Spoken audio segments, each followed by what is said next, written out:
Silicon Valley, organized by the San Francisco Bay Area Meiteis community, California, in partnership with Meiteis Alliance DMCC to bring peace and normalcy in Manipur.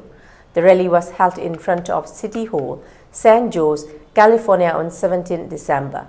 Meiteis living at California took part in the protests. Speaking to media person, many protesters spoke about the main objective of organizing and participating. San Jose, California, Silicon Valley, Meiteis mayam punduna DMCC amadi Meiteis Alliance na global sit-in protest of the mayam si yauzari. Masi apoy Silicon Valley sit-in protest rally haina mingthonjaraga satsaba apoy ngasi sit-in protest ne masi daida apoy ngasi rally sigi pandam se Government of India, Indian government da apoy na request tauzari, appeal tauzari madudi apoy gi May 3 dagi haukiba Thata suraklaba irang se yamna thuna yengbiduna Manipur da peace pubirau aduga Manipur da laiba citizens amadi property mayam se safeguard tawbiyu aduga Manipur da laiba indigenous people mayam se protect tawbiyu haibagi appeal ni akoin haisari se khoi hujiki lan se mayam su ubire khoi proof yamna laire khoi external infiltration khoi illegal immigrants lakpa amadi Manipur da narco terrorism support of a group yamna support taroga haukiba lani aduna Indian government masi India gi national security interest ta khallaga yengbiraga yamna thuna masigi irang ase loisallaga peace program ba haina khun appeal tawjari akhoi gi Manipur se hojik ang ware tha taret hele ekwa ado hojik phawba dum inthagi ne nai base karam kan intharau tu no duna ya taraga de akhoi gi Indian government na yam thuna miyeng sanction bira aga akhoi gi yam thuna peace program na ba haijari aina handag Manipur da chatpa matamda Manipur se yamna nungai aduga ai proud oiba feel yam tawi kagino da metro city dagi Manipur na tadi haina ado yam thina thawai nungai te manga chap manai May 3 sida thoi base Manipur se peace yam thuna pubiro haina aina mayanda na lok chali ek horak badagi May 3 dagi punji kayama mangre hojik phau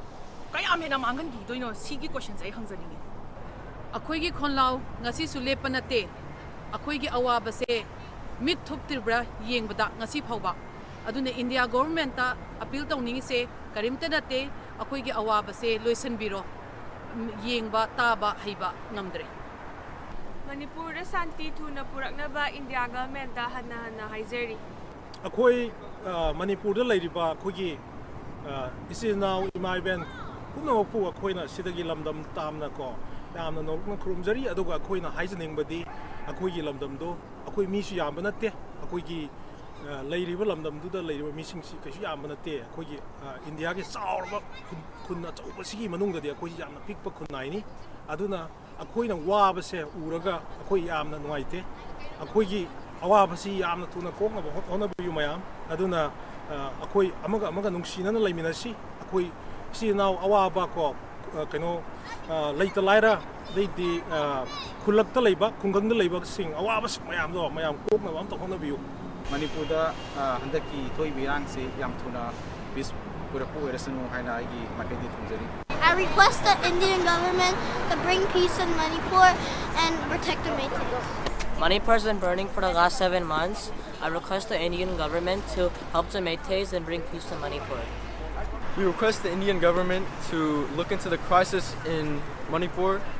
and bring peace to Manipur and protect the indigenous Meitei people. I request the Indian government to restore law and order in Manipur and bring back peace.